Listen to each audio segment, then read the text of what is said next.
امام بخاری کتنی لاکھ حدیث کے حافظ ہیں؟ 6 لاکھ۔ امام مسلم رحمۃ اللہ علیہ کتنی لاکھ حدیث کے حافظ ہیں؟ 3 لاکھ۔ امام ابو داؤد رحمۃ اللہ علیہ کتنی لاکھ کے حافظ ہیں؟ 5 لاکھ۔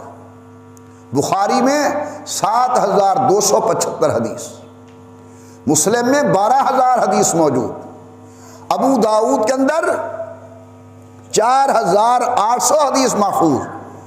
مگر حیرانگی کی بات یہ ہے حدیثیں امام بخاری کے پاس ہیں، لیکن جب مسائل معلوم کرنے کا وقت آتا ہے یہ خود حدیث کو لے کر مسئلہ اخذ نہیں کرتے، مسئلہ پوچھنے کے لیے امام شافعی کے دروازے پر جاتے ہیں۔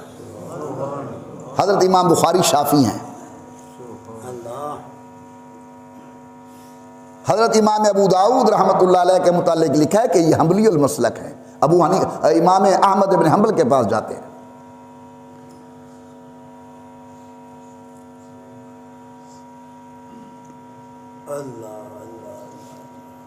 بے ادبی نہیں کر رہا، سمجھا رہا ہوں۔ پنساری کی دکان پر تمام سودے سلب موجود ہیں،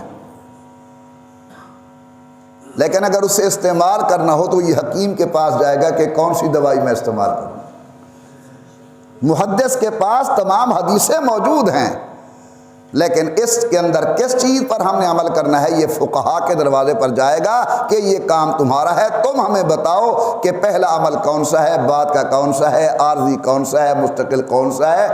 امام بخاری جیسی عظیم شخصیت شاید جس کا ثانی نہ آ سکے، امام بخاری رحمۃ اللہ تعالی علیہ مسائل کو سمجھنے کے لیے، اخذ کرنے کے لیے وہ امام شافعی کے پاس جاتے ہیں۔